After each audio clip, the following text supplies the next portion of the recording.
Awesome. Thank you. Hi, my name is Miranda Pierce. I'm with Bowling Green Independent School District, child nutrition coordinator. So I do plan a lot of the menus and work with procuring foods, local foods, working with farmers. So I get to do a lot of that. So I'm filling in and I'm going to get started on this farm to school presentation. So getting to know our learning objectives. No, you're good. Thanks. You're good. Learning objectives. So coming out of this module, we're hoping that the understanding of the scope and the diversity of child nutrition programs. That way you understand where we're coming from, understanding how child nutrition programs plan their menus, process foods, and prepare meals. Also understanding the basic regulations governing school food procurement and how this impacts child nutrition programs. All right.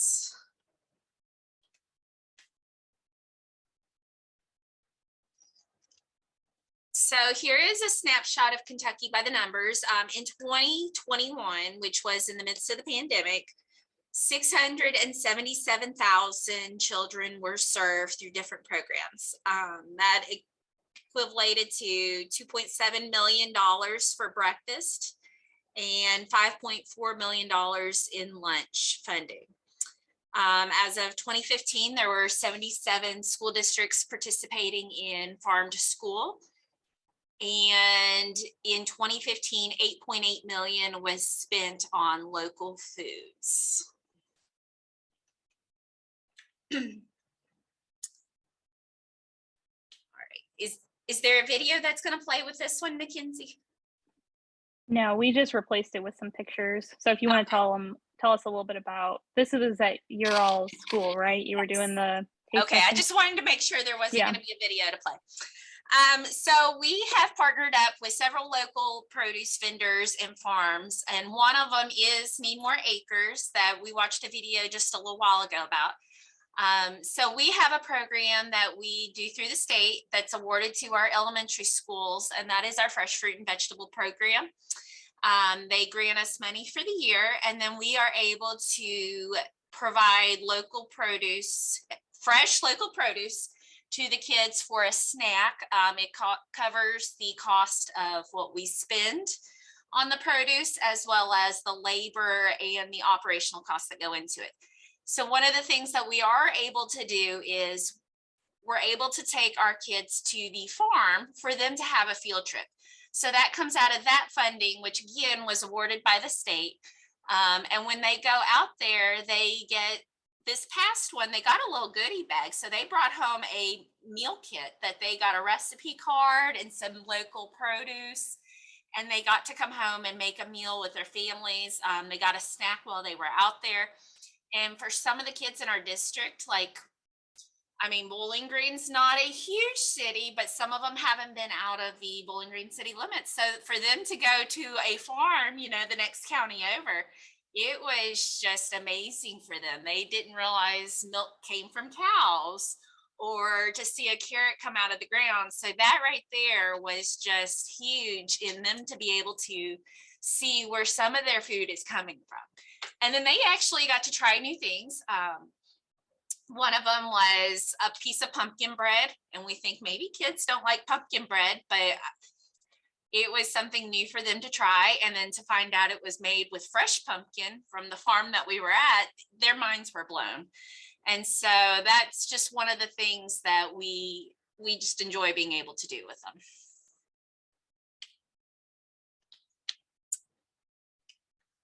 All right, so the next one, think back when you were in school. What did school lunch or breakfast look like at that time to compare to what it is now? The photo on the left is from the USDA back in 1956, I believe. And that picture on the right is from our school district. We do a baked potato bar. We also have a salad bar. We use processed products from the USDA as well. So we can see lots of fresh fruits and vegetables. That applesauce comes from apples that we process through the USDA, but we have local broccoli, local cucumbers and tomatoes and lettuces that we try to introduce, or we have every day. We have a full-blown salad bar every single day for our kids.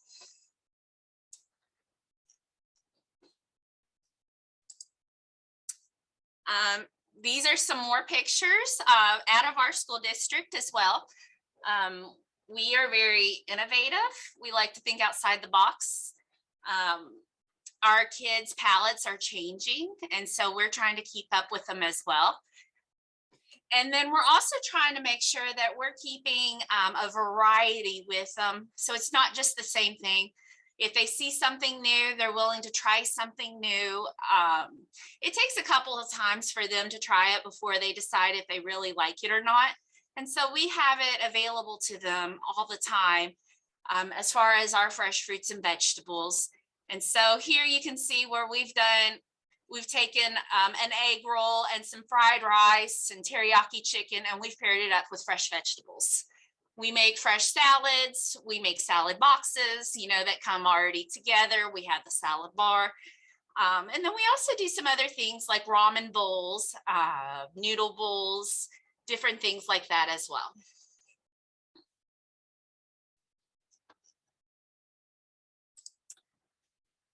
All right, so here's another one. So there's been different policies that have changed over the course of the last several years.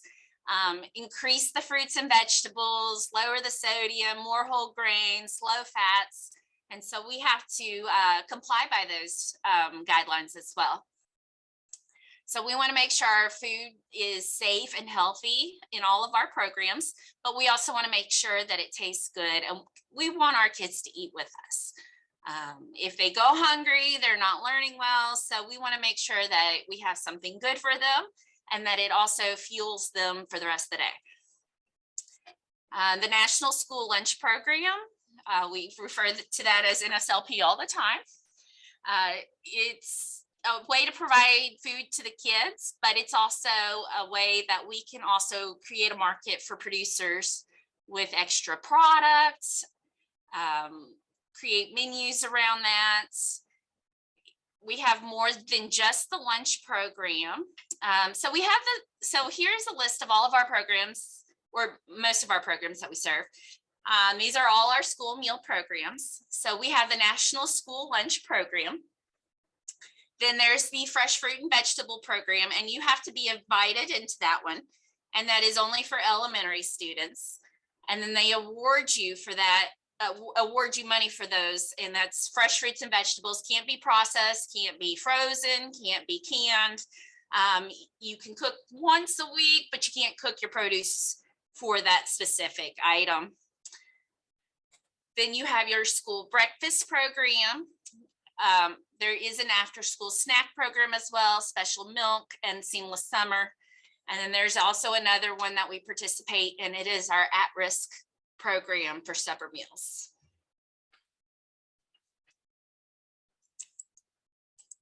Let's see. All right, so here in 2019, our National School Lunch Program, there were 100,000 schools participating. 28.9 million students were served each day, which came out to be about $13.8 billion in federal spending each year. The Fresh Fruit and Vegetable Program in 2020 came out to be about 193 million in federal spending. Then in the 2015 Farm to School Census, a total of $789 million was spent on local foods by school meal programs in 2013 and 2014. So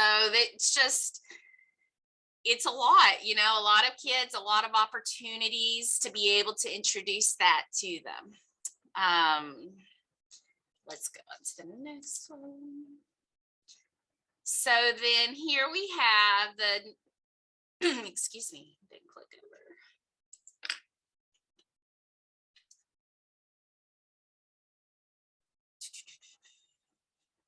We also have our seamless summer option. That was another 193 million spent. And then in 2021, we have an after school snack program, over 100,000 schools, 259,000 students were served snacks. The special milk program, that's 30,000 students who were served milk every day just through that special program. All right, so for us as a school district, we are the school food authority. So we have to adhere to the policies that start at the top, which is from the USDA, the United States Department of Agriculture. They provide the funding for the meal programs. They determine what the meal patterns are, the nutrition requirements, what the reimbursement rates are going to be for us. And from there, the state agencies, they're responsible for administering the oversight, making sure that we're following the guidelines, they're monitoring, and then we are the ones responsible for the actual operation of the program.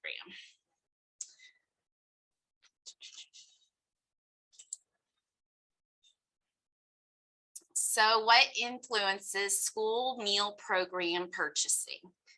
So part of that is going to be our meal pattern and nutrition requirements. And we're going to get in a little more detail on that in a minute. But it also factors in the meal costs, you know, what we need to spend on food, labor, etc. And we're also getting reimbursed for that.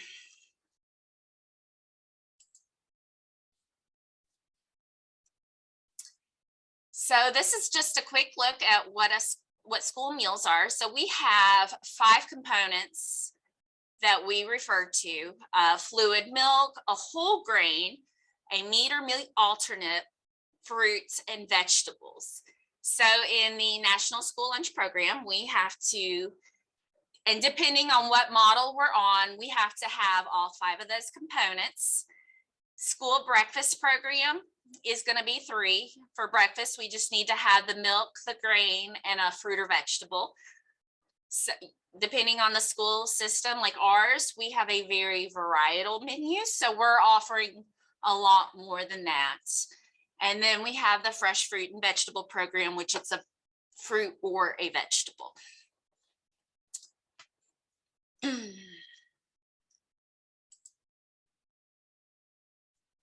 right, so within those meal component requirements, our milk for the school districts have to be fat-free or low-fat. They can be flavored if they're fat-free. Then the grains have to be whole grain rich, which means they have to be greater than 50% whole grain. So if that's a product that a local farmer or producer has, that would be very important to say it's whole grain rich 51%, because if it's not, we're not going to be able to serve that in the schools as easily. But if it's going to credit for what we need it to be in compliance with our meals, then we are all about that whole grain rich product. Fruit, we offer whole fruits. We do processed fruits, fruit juice. We just have to limit the amount of juice that we do serve in a week, in a month, in a day. And then we have our vegetables.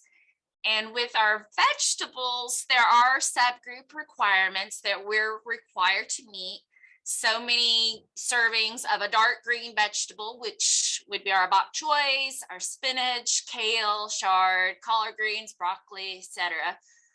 Then we have the red-orange categories, such as our winter squash, our carrots, our red peppers, sweet potatoes, tomatoes, beans and peas, black-eyed peas, black beans, lentils, and then on to our starchy corn, green peas, plantains, potatoes, and then our other vegetable category, which is where zucchini, cauliflower, green beans, cucumbers, those vegetables fall into. Then we have our meat and meat alternate category. So that would be our meat, our poultry, our fish. Cheese falls into that. Yogurts. We could serve a bean as a meat alternate. We just couldn't call it a meat alternate and a vegetable in our case. It could be alternate protein products such as peanut butters, soy yogurts, nut seed butters, nut seeds. So one of the big important things to remember when you want to sell to a school with this is it could be color and variety. I know our school district offers, we have 8 schools in the Bowling Green Independent School District, and all 8 of our schools have salad bars. So we offer all the colors of those vegetables every day of the week. So for me to come up with a menu, it's not as difficult sometimes because our salad bar alone meets almost every one of those vegetable categories. So then we can make other things a little bit fun as well. Seasonal, overcoming seasonal barriers.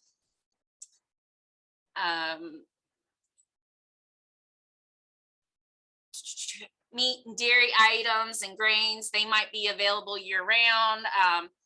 You know, working with the school districts, we like to purchase watermelons in the summer. So we communicate, we have a good partnership with that local farmer. And so they're reaching out to us, how many pounds of watermelons you want? How many do you need? And we're already planning that out. Hey, this is plant 2,000 for me. And that way we know those come around and we're not going to be surprised. We've got a plan going for it. And then we utilize it during that time period as well. And then within that also, we have other nutritional standards we do have to follow, such as sodium requirements, saturated fat, trans fat, calories, different processed foods. So, but it's just a lot that goes into that for us to plan that menu as well.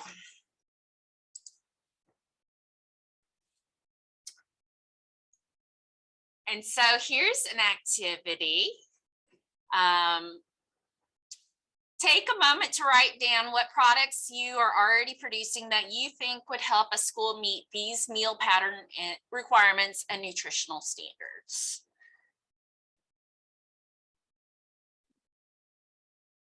And you all can put those ideas in the chat and then we can share them with Miranda and see where they might fit. David already said hot dogs. Do you all serve hot dogs, Miranda? We do serve hot dogs. They are not local, but we're not opposed to it. Absolutely. I think the majority of the items that we procure local are our fresh fruits and vegetables. We would love to do more. We go to farmers markets and we're talking to farmers and we're trying to, we're trying to come up with all sorts of stuff. So that would be something great for us to try as well. Anybody else have ideas for things that you're already producing that you might be able to sell to schools? So Rose says ginger, garlic powder, greens, carrots, radishes, snow pea pods. Do you all ever use ginger, Miranda? We have used it for some of our Asian bowls that we have served, or vegetable dishes that we've done as well. Awesome. Cody says ground beef and pork sausage. I love the radishes and the snow pea pods. I know one of our elementary schools, they serve those to their kiddos for their fresh fruit and vegetable program, and those kids love them. Wow. Even radishes, huh? I would think. Slice them up nice and thin. Okay. Yeah. They don't do it all the time, but they do every now and then serve the radishes, and it's just nice to have something different than just the regular apple and orange. Mm-hmm. Absolutely. Ooh, gingerbread. Yes. Whole grain. We buy kale. We also buy.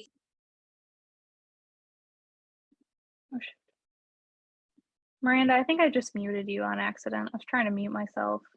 Could you unmute yourself? Yeah, there we go. Sorry. You're good. I was answering the question to the greens other than romaine. We do buy kale. We've gotten Brussels sprouts when available. We purchase the romaine, the spring mix, leaf lettuce, butter lettuce. We've purchased red leaf lettuce before as well. We like to mix the kale into our salads. Like, kids didn't know they loved kale until they had a kale Caesar salad mixed in with their romaine.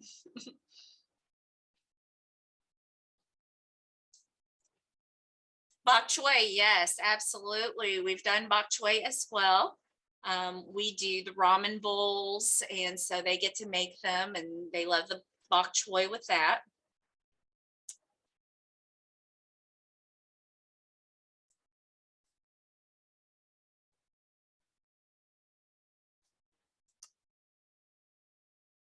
What are 3 or 4 of the products I would like to procure? I would absolutely love to have figs. Absolutely, hands down. That would be my number 1. Cornmeal, possibly. Right now, we don't do as much from scratch for our district due to we have so many open positions and also such a short time frame during the day to get ready. So we would love to move in that direction, but for some of us, it might have to be partially processed, such as getting already cut vegetables. We have shucked corn before, and we have loved doing that, but that's not something that we would do all the time. During the summer, definitely, which I know it's seasonal, but we do have to watch on how much time it takes us to prepare those products, as well as our labor force at the time as well.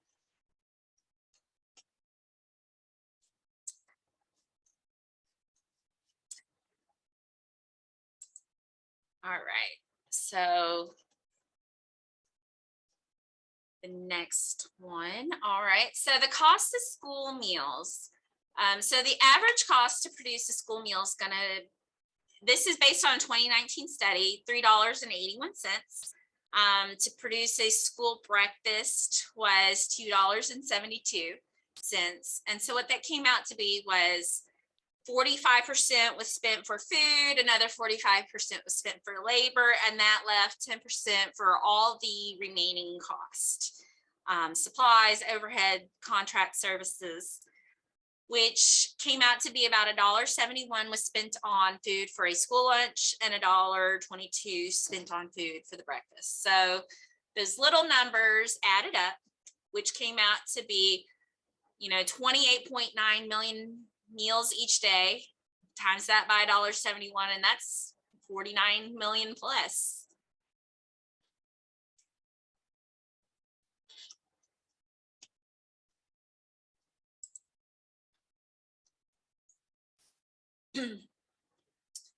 So as a school district, we get reimbursed for serving a complete, which is a reimbursable meal for us, which means that depending on what program we're running, whether we have all 5 components or 3 components or whichever program again it is, that we make sure that all of them were included in the meal and that they met the nutrition standards. From there, the reimbursement is tied into participation. So obviously, the more students we have to eat with us, the higher reimbursement we receive. That's important for schools. The more participation, the more they get. So offering something that would not go over well and kids decide not to eat, that's a lower day for them. But again, finding other local items that the kids love and that encourages participation there, that's a great day too. And then the level of reimbursement, and as you can see, it's such a broad span. You know, for the National School Lunch Program, it can go from 35 cents to $3.83. And what that depends on is what part of the free and eligible participation that they are being reimbursed off of. So our school district is a community eligible provision, which means all of our kids eat free no matter what. So we receive a higher reimbursement rate. If it's for another district, if they're not a school that participates in the free and reduced meals to all kids, some kids might be paid, some kids may be at a reduced cost. And so from there, that's where some of those lower reimbursement rates might come into, depending on the school district and which programs they participate in as well.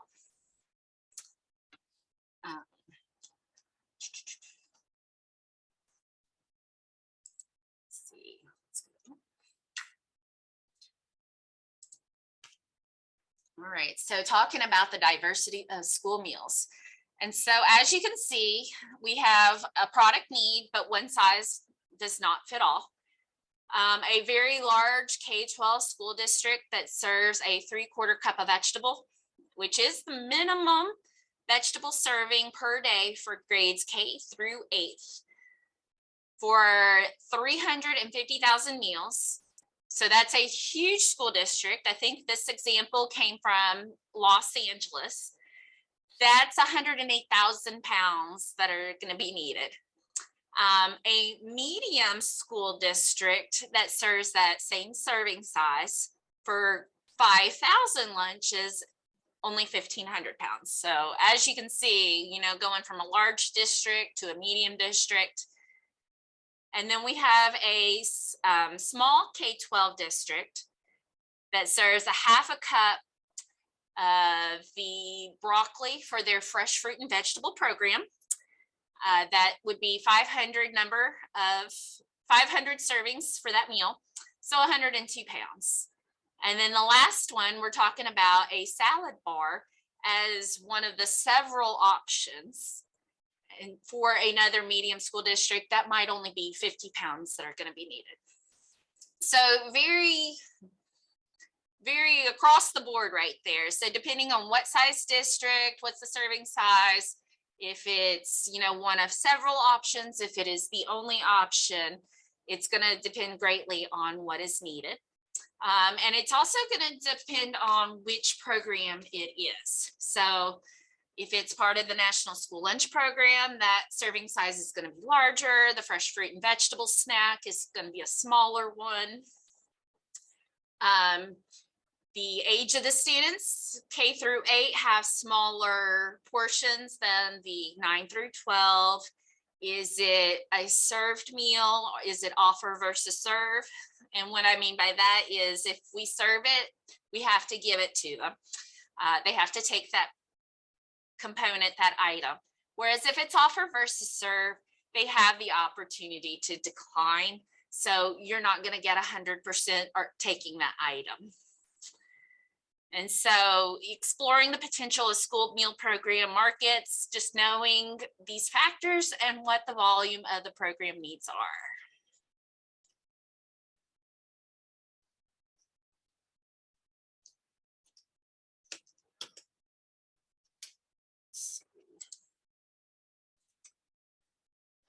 Here is another picture of our school district. So school meal program kitchens, they are all very different.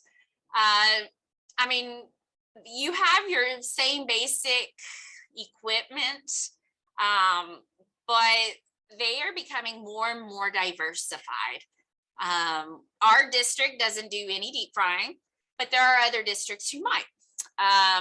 Some of them are set up. This is an elementary school for us right here that is set up with the hot wells on one side and the cold wells on the other. But our high school cafeteria is set up almost like a food court where it has, you know, warmers for pizzas and burgers, plus a hot meal option, a salad bar, air screens with the grab and go option. So, I mean, they are becoming much, much more diversified. And also, depending on the school district, depends on what kind of equipment that they'd have. Do they cook everything from scratch from a raw state? Do they do more processing, and it's more of a heat and serve? Not all school meal programs have the equipment or the staff that has the capacity to process the whole foods themselves. These may be where they get in a clean, peeled, chopped product. Some of them can fully do that themselves. So it just kind of depends on each school district.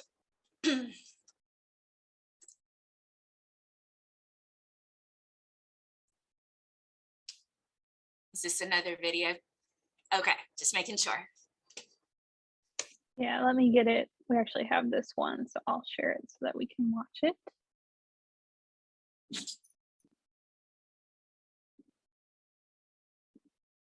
And hopefully the sound works all right.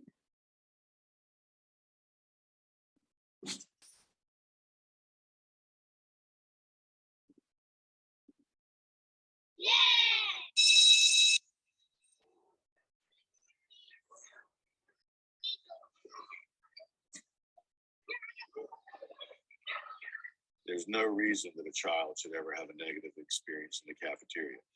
A child can't learn if his stomach's growling. We have to listen to their feedback about what they like and what they don't like. But some things are an easier sell than others.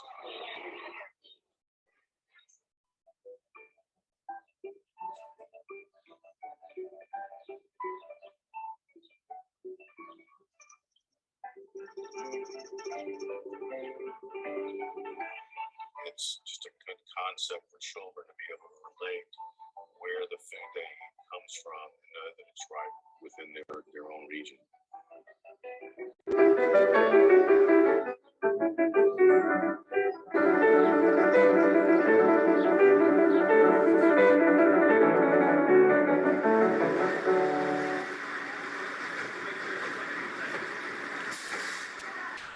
Well, when we first found out that collards were going to be available through the Farm to School program, thought back to my childhood, and every time my mom cooked collards, it was in the biggest pot that we had in the house. So I looked in the back of our cook chill department. I said, there's 2 huge pots. I bet we could cook collards in those.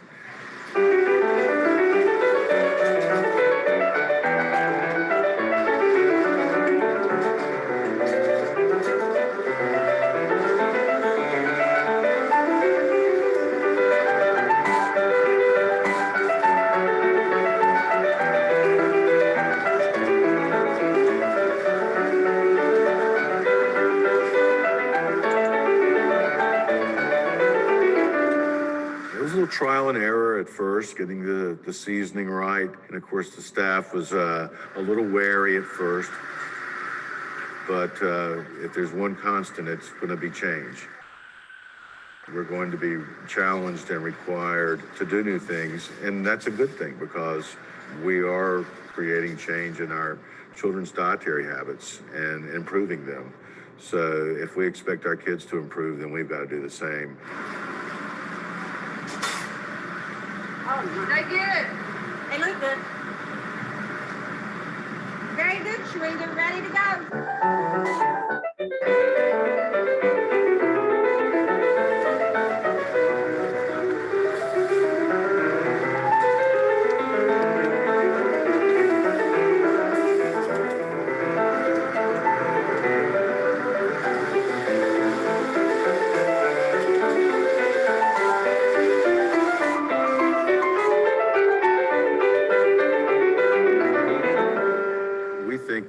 that by creating demand, we can also help stimulate the supply. That's one of the largest barriers that we have, is strictly being able to get the supply at the level that we would use. 1 case of sweet peas, 1 case, 3 cans of mixed fruit, 4 bags of pears. Sadler. What's unique about us is we do deliver groceries and supplies to every school every day. 4 bags of collard greens. That's about 22,000 lunches and close to 9,000 breakfasts a day. 2 cucumbers.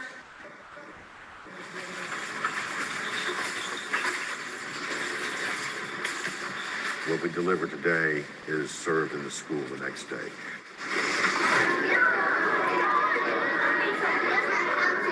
Strawberries, watermelons, kids really like. But to get them to try the vegetables takes a little more encouragement sometimes. We found that it really helps to work with other stakeholders in the farm to school and agriculture industry. We're helping promote Food Corps and Cooperative Extension and North Carolina farmers. They're helping promote school lunch.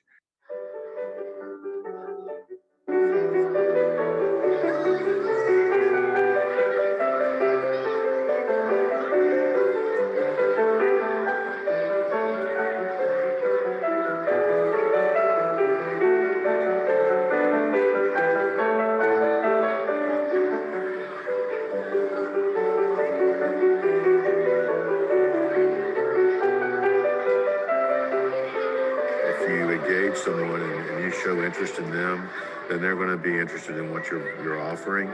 You model for them, you know, that this is enjoyable. And once they've tried and like it, they become good converted customers, you know, that like things that maybe they're not seeing at home anymore. We're taking baby steps, but I think that we'll start to make strides before long.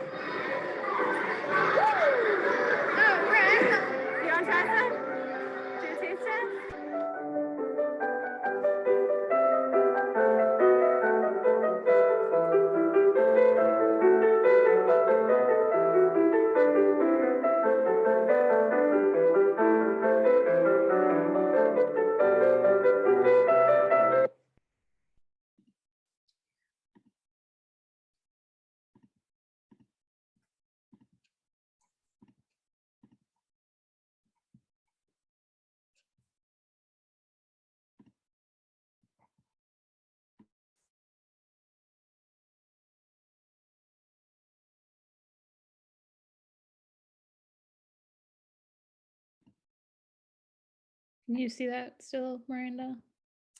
Yes, the collards is still on the screen. Okay. I have to say that was quite an amazing system they had going on. That's pretty impressive. What I loved out of that was the sampling.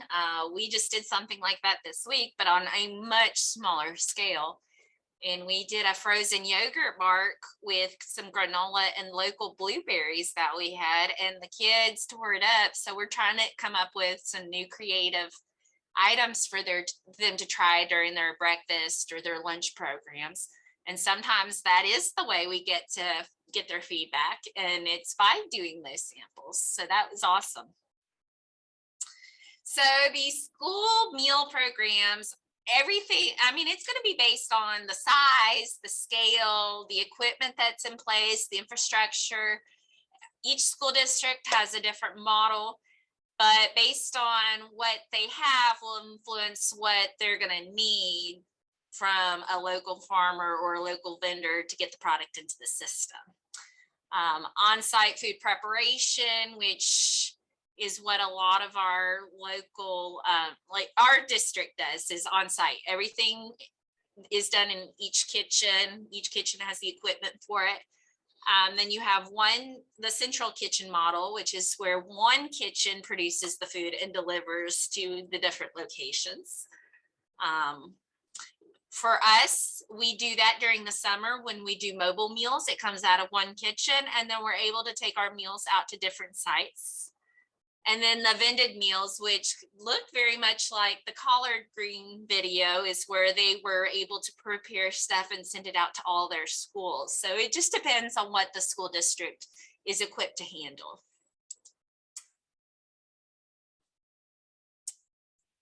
So here's another activity. I actually got on that website a little while ago and I looked up our school district and I was like, well, that's pretty cool. I remember answering all those questions a couple years ago and now I see where it came into play. So going to that website, the Farm to School Census Go in there. You can put in what state you're in. You can put in I think what I did was the area code and within how many miles. And then it populated up the different school districts. So I pulled up Bowling Green Independent, and then I'm reading all about it. And so I could see the advantage for a local farmer to see that, how many schools participate, some of the top items. I think on here, I'm looking at it now. In 2018, 2019, for our school district, we spent approximately $1.6 million on food, and over 292,000 of that was in local foods. So I thought, well, that's really cool. So that was an excellent tool that I hadn't seen since we gave all the information for, but that you can see all the different places around your local farms as well. So when you go into that, you can take a look at, again, how much money was spent, the percentage of their budget, the different types of foods that they purchase. I think our top ones were apples and lettuces and tomatoes, I believe. You can see the different school districts near you. And then that can prompt other questions that you have. Do they have salad bars? Is the food from scratch? Local purchases, do they expect it to increase or decrease or remain the same?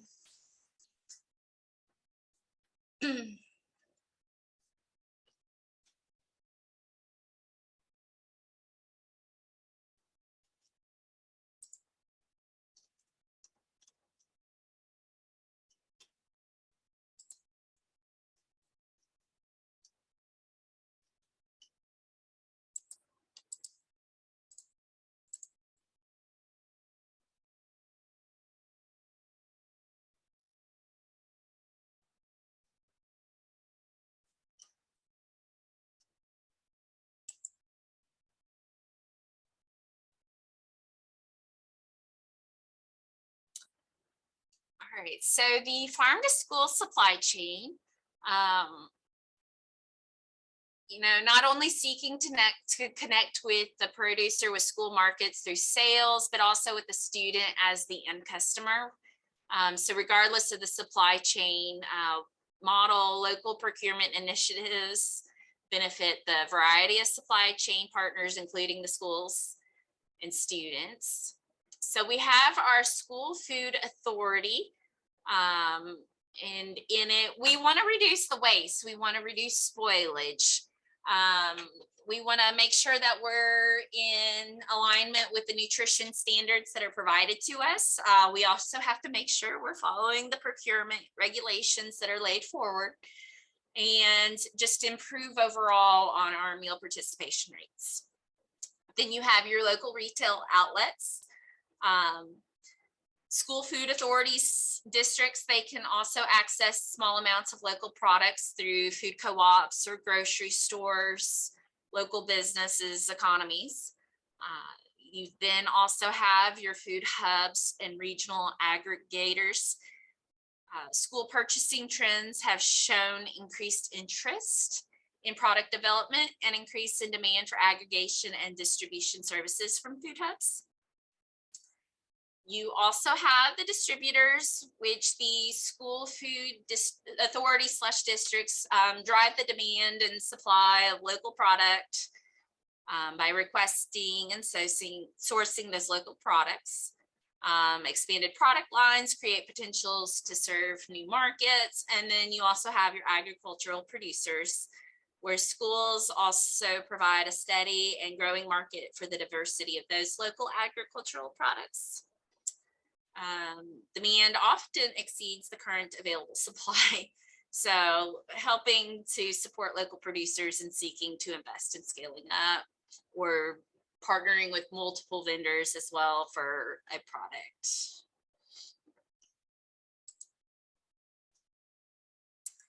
And so what is local? And that definition of local is very flexible. It's based on local and regional food availability and program goals. It could be based off if they are participating in some sort of incentive program, that program may define of what it is.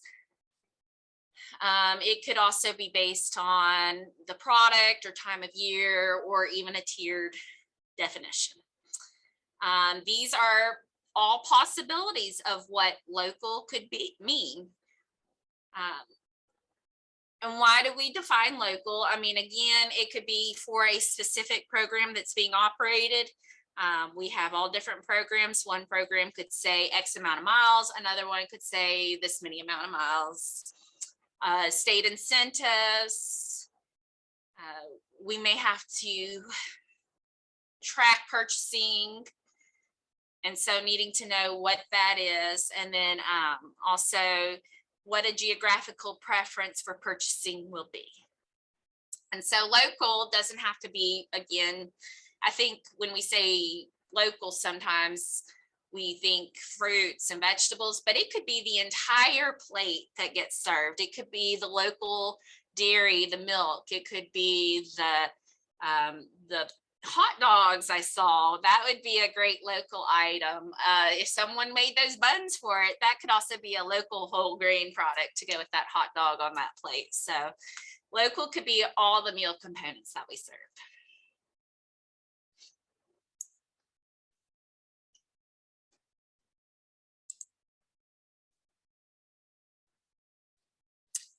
All right, so how schools source their local foods? You know, directly from producers. We sometimes I call up people, I've sent emails. Sometimes they come into contact with us. I've gone out on a Saturday morning to a farmer's market and it's like, hey, I'm looking for someone to do X, Y, and Z. Is this a possibility? It could be at a conference. However we get together, I mean, directly from the producer is great because I love that partnership that we can create as well. Then we have other distributors. Creation Gardens is one that does a farm to school program. And they also have the contract with the Department of Defense, which provides funding for, for produce as well, which has to be,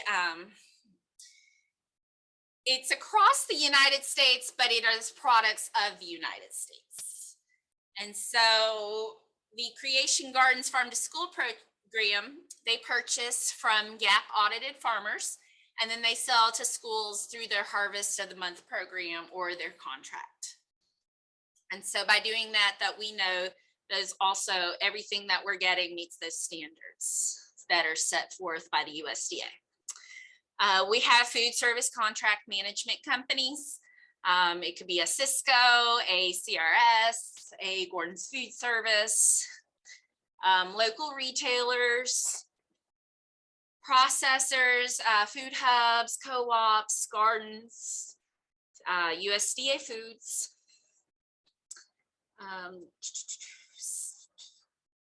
Going through my notes here. So yes, so I mean, we have just lots of different ways to be able to procure local foods.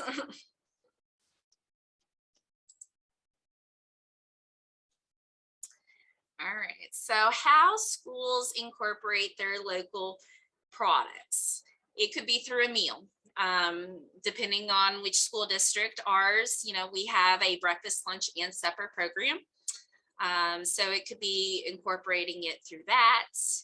Even condiments could be local. It could be a local barbecue sauce. It could be a local ketchup, a local, we have local honey, you know, from one of our farmers. We've incorporated that.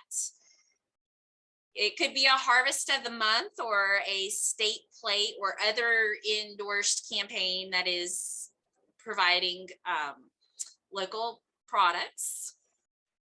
Snacks, our fresh fruit and vegetable program. Again, for us, we do a lot of things that are outside the box with that one, instead of the typical that, you know, instead of just doing apples or oranges or bananas, we like to do dragon fruits, and it could be kiwis. We've done radishes. That would be a place for us to incorporate some local produce there, that maybe it's partnering up with someone and offering it that way. Taste tests are always fun. I talked about the frozen yogurt bark, and as simple and, you know, not, that wasn't a big deal to do.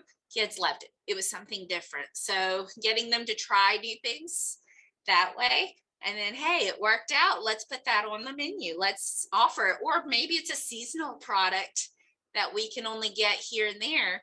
So maybe that's a good way to introduce it to them as well. We have special events that we could also incorporate.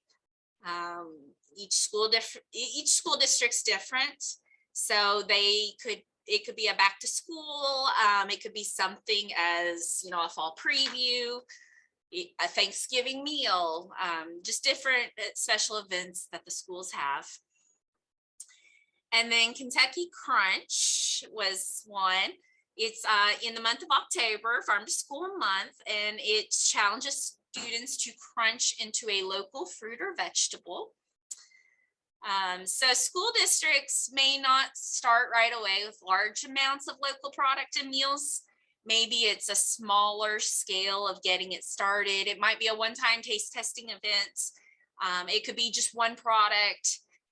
It may just be that one little thing to get them going, and then from there it could blossom into so much more.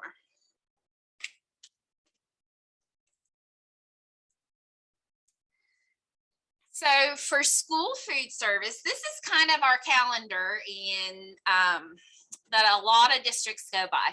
So August starts the start of school. And then we go through September, October, November, December, and they're already planning menus for the next school year. Some school districts, and I think Bowling Green's a little bit outside the box in some ways, we constantly change our menus. If we find something we like, let's put it on there. If something's not working for us, we take it off. We change our menus monthly sometimes. Once we've started the month, we're kind of committed to it, unless we have a procurement issue, or it could be an issue getting the products, but we're constantly changing. So we look for new ideas all the time. We're willing to try things. But other districts, it could, very many of them follow this to where January, they're planning for the next year. So going ahead and partnering up and figuring out what maybe they might need to work on having planted, or forecasting how many portions they're going to need, or pounds. Then they start the formal solicitations for that. We do the informal purchasing all year long, but maybe the formal part of it starts at that point. And then into school comes, and we've started right back up come next August. So there is a lot of menu planning. Let's see, you know, fruits and vegetables, salad bars offer a lot of flexibility for that. That'd be a great way, like, hey, right now we have snacking peppers available. You know, you have a salad bar. That might be an interesting way to utilize that during season. Trying them out, or corn, you know, we have pizza and corn all the time. So offering those ears of corn when those come around, you know, when they're in season. Let's see. All right, we'll go on to the next one. All right. Are we doing this case study right now? I think we can skip it just for the sake of time. Okay.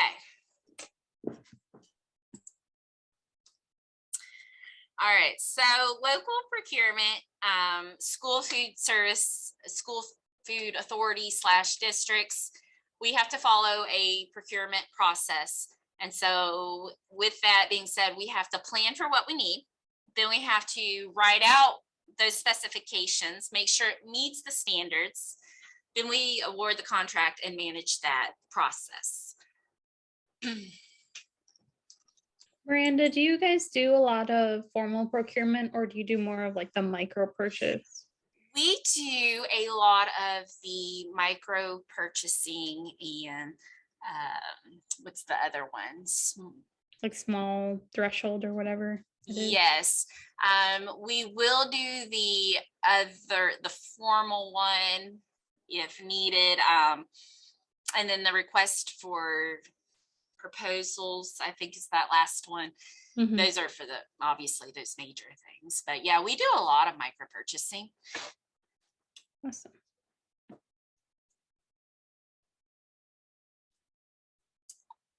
All right, so procurement standards, we have our Buy American. So schools are required to buy American, and anytime possible, there are certain exceptions.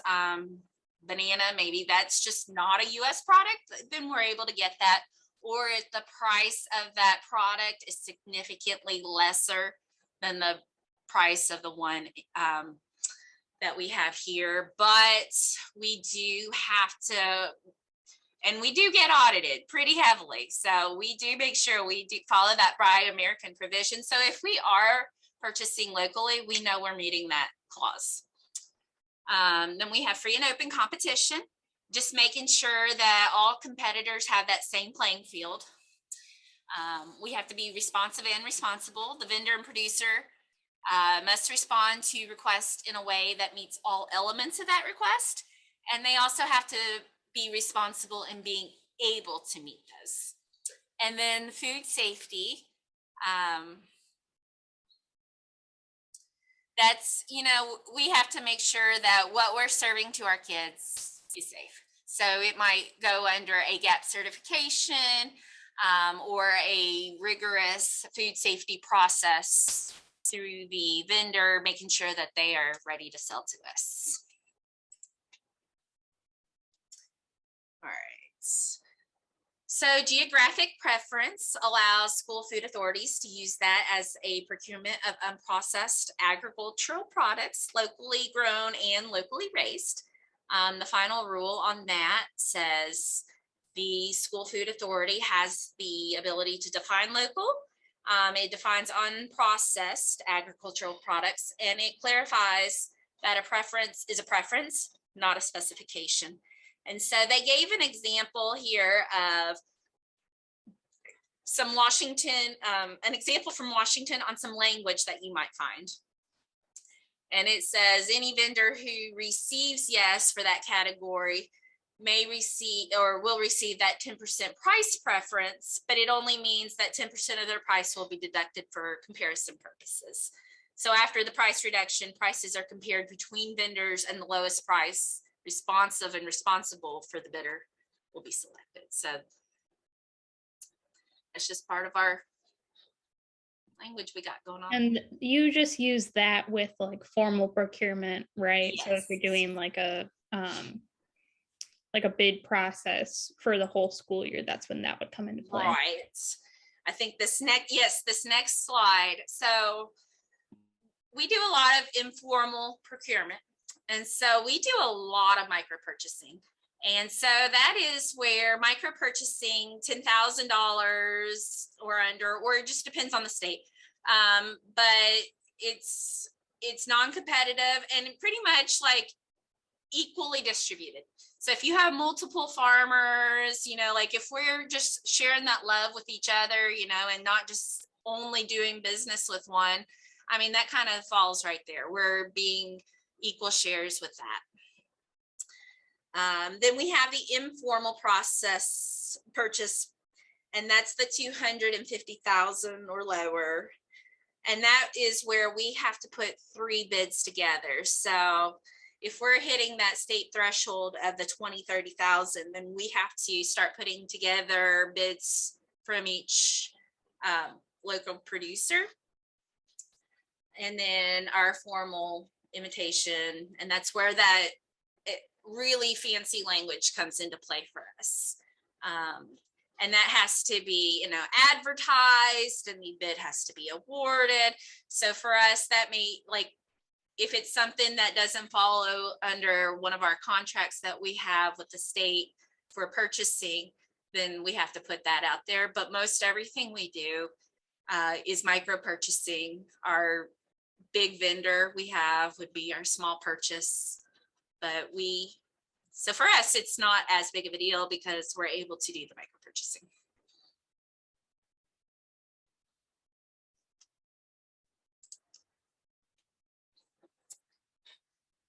So part of the procurement process, again, it seems like a lot, and I think sometimes people get a little spooked by it. But it's just going through and saying, okay, you know, we have to develop the solicitation. We have to specify what the details of the products are, what the estimated volume is going to be.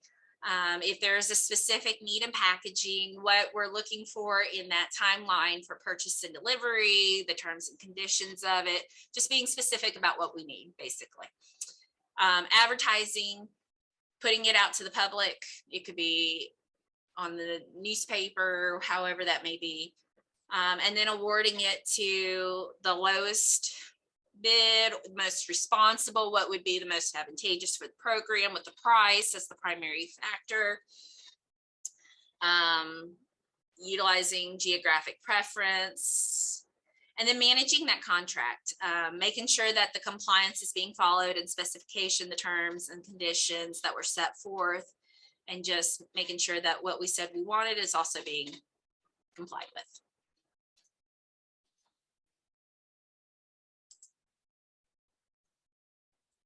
All right. Wow. Time flew. All right. Let me do this a little bit differently to make sure that the little quiz shows up correctly. Okay. I was like, wait a minute, that wasn't on my slides. Okay. Does that look good? There you go. You can just leave it there. Okay. All right. So here's a question. If I am not a fruit and vegetable producer, I cannot sell my products to child nutrition. Is that true or false?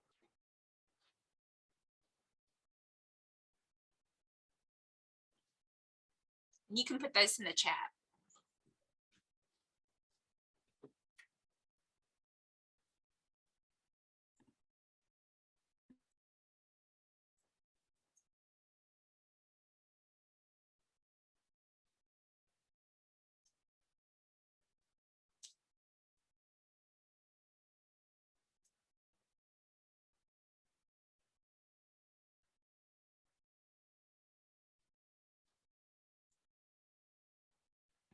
All right.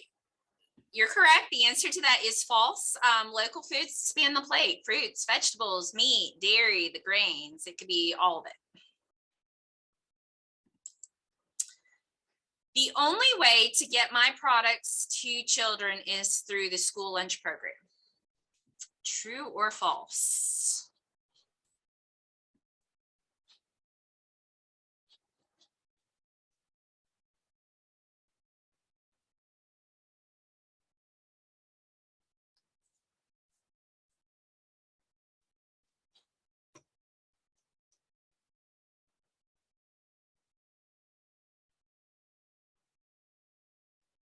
Right, David and Rose got it again. That is false. We have so many different programs available through our school districts that local foods can be served at any one of the breakfast, lunch, suppers, snacks, taste tests, events, classroom activities, field trips.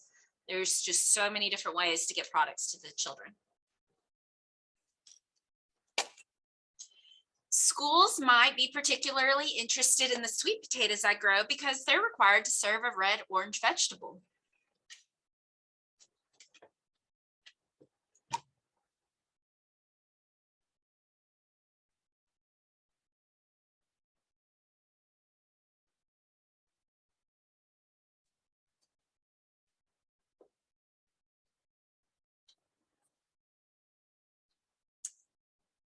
That is absolutely true. Sweet potatoes, peppers, carrots, squash fulfill that requirement. Absolutely. there is no way that schools can afford to purchase my products without with their spending limitations, with their spending limitations. True or false?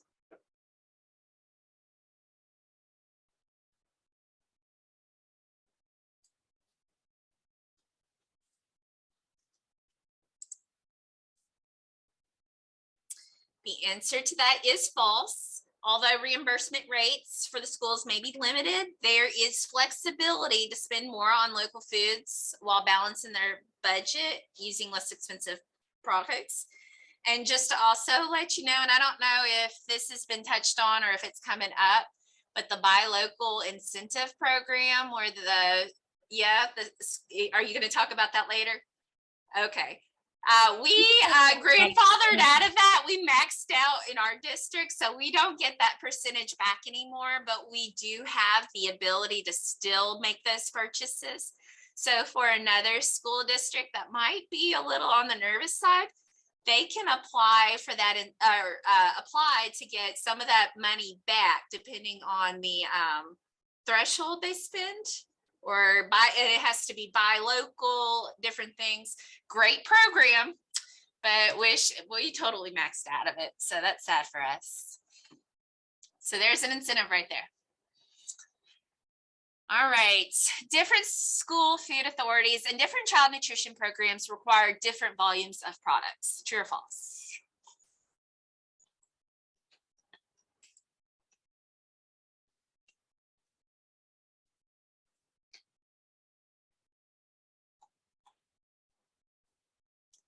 The answer to that is true. The size of the program, the age of the students, the way they serve, is it going to be serve, offer versus serve? Is there a salad bar? All of that is going to influence the amount of product. And this variation means it is possible to find a program that fits your production and size and scale.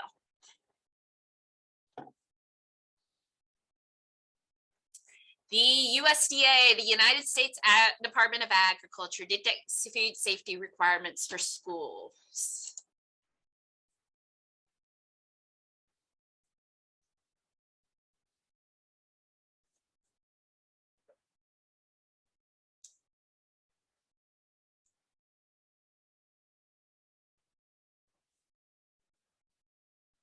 That one is actually going to be false. The food safety requirements are established at the state or the local food service authority level. So, all right. So questions to think about, the type and variety. What products are you already growing that might be of interest to schools? The size and scale. What size of program do you have the capacity to grow for? And then again, and I'm going to insert something real quick with this, like we buy a ton of lettuce for our schools.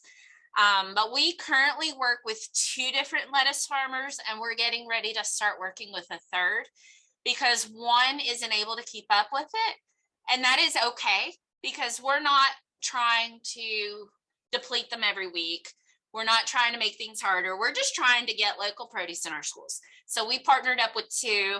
And to get in that 3rd one, it means that we can start purchasing all of our lettuces from local farmers versus partial local and partial from a wholesale vendor.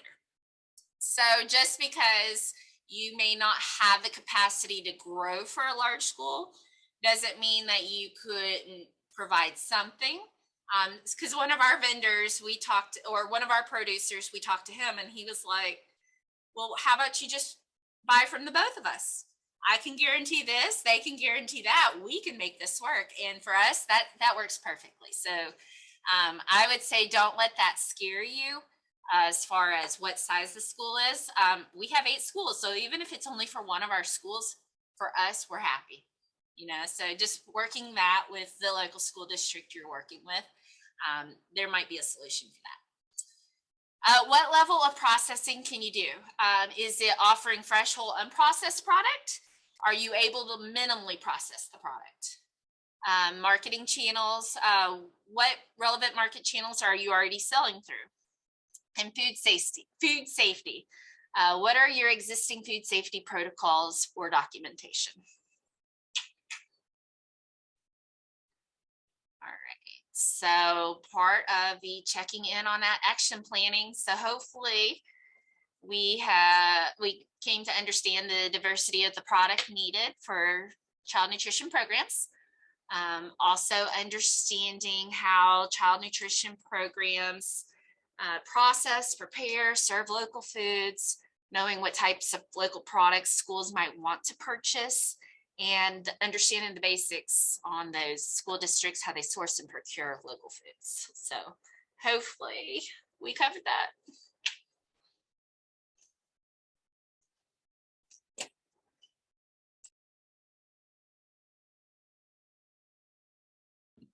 Great. Well, does anybody have questions for Miranda? We have her here. She works directly in schools. This is a great time to take advantage of that and ask her some questions.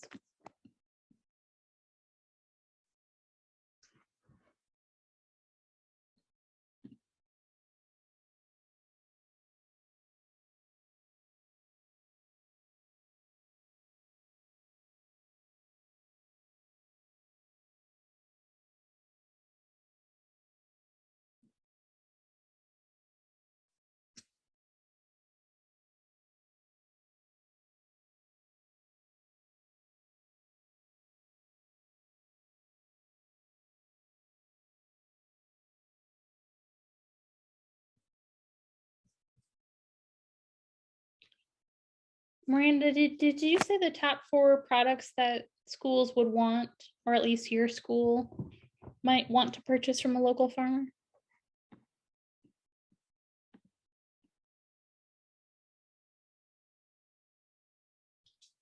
And you're muted, so we can't hear you if you're responding.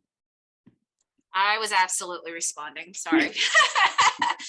I can't speak for any other district than my own. So I will talk about that. And even inside our district, we have 5 elementary schools, and it's very unique that one elementary school may love X, Y, and Z, and that may not go over as well at another elementary school. So it's still offering a variety. Top 4 products our schools would want.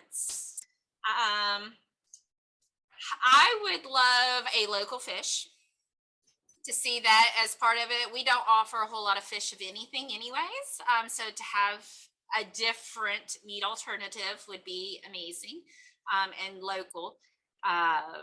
Figs, absolutely. We do a lot of produce. If there was a local bread, I think. Well, we have Klosterman's, and I know that's a local bakery, but I don't think, but as far as like a local pumpkin bread, or, you know, just a whole grain bread, that would be something, a fully cooked frozen fish patty. David, is that something you've got that you want me to try? We're open to taste testing here at the Bowling Green Independent School District, located in Bowling Green, Kentucky. GAP certification to sale. Do you need to have, we do need to have a GAP certification. Does Lori White work with you, Mackenzie? Yeah. Yeah. So one of the things, we had a local ice cream producer that we were able to partner with, and Lori helped her go through the process of the documentation, and she helped her get set up. And we purchased miniature ice cream cups from her, one for every student in our district back when school first started. So we had a back to school bash with local ice cream. Awesome.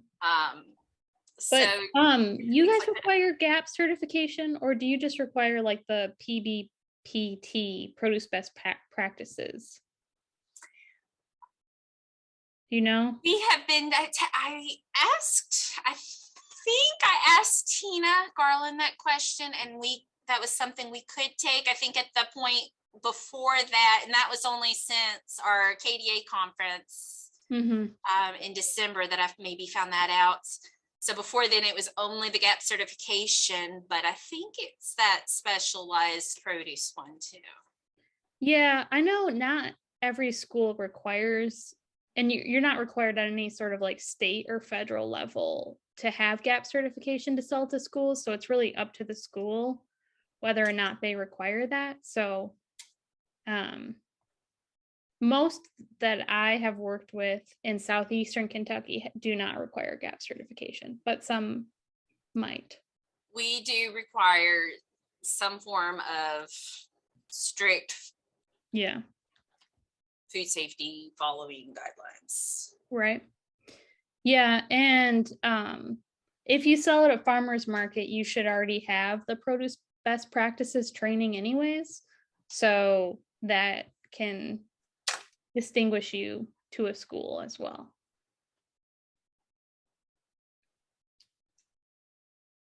All right. Any other questions for Miranda? So I have one quick question for you, Miranda. If a farmer wanted to approach a school to potentially sell to them, how would you go about doing that? Or at least for your school, how could a farmer contact you? They could email. We have people calling all the time. So calling, emailing, we set up a meeting.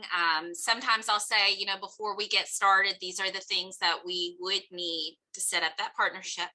A lot of times they already have it in place, or they know what to at least work towards. So that way they don't go into a meeting with us blindly. But emailing or calling our office just to start that conversation. Those are the two best ways for us. And if you're approaching a school that maybe has never done farm to school, like Miranda and Bowling Green, they have done it for a while. They've done a lot of different things with it, but maybe your local school hasn't. You could approach it just as like, do you want to do something during farm to school month? And we can try some local food in the cafeteria, or, you can start small. So I would definitely. Absolutely. And that micro purchasing, that small one right there, because I think sometimes we hear the word procurement, and I know that there are some school districts out there that get a little nervous, anxious about those words, but micro purchasing would be the way to go. Definitely start small. Even if it's just the one item, do they have a salad bar? That would be a great way to start something there, or a fresh fruit and vegetable program. Yeah. Do you see Rose's question about the greens? Is unwashed and unprocessed an option? Yes. It would just, again, having that communication and knowing that going into it, we have some producers to where we have to pull off the roots of the plant and wash it ourselves, and that is okay. For us, that's something we need to know. We would love to also, back to David's question, here's my fourth item, butternut squash. But for us, those are items we love butternut squash, but the processing of that right now is time consuming, and maybe we don't have the skill set. We are willing to pay a little bit more if it comes in processed. Another school district may say, hey, we got it, we can do it ourselves. And that's great for them. For us, if you've got one that's processed, that may be a conversation we'd like to have. So it's just going to depend on what the school district is and if they have the ability to do some of those things. But yes, to the unwashed greens, yeah, we can definitely wash them as long as they have followed those food safety standards from the farm to our kitchen. We can get them washed. Awesome. Well, I really appreciate you being here, Miranda. It was really great to hear from somebody that is directly involved and does procurement on a daily basis. So thanks for being here. And I want to wrap it up since it's 8:30 and I know everybody's probably ready to go to bed or eat dinner. So tomorrow we'll be back here again at 6:30 until 8:30 with our next two modules. If you want some homework tonight, you can look at your action planning guide and start to think about the steps that you need to take with our module 1, getting to know school markets. So maybe you want to look up the different schools in your area, or look up the farm to school census, like Miranda talked about earlier, to learn more about what your school is purchasing. But either way, we will see you all tomorrow evening, and we really appreciate Miranda being here, and all you farmers as well. So thanks everybody, and have a good night.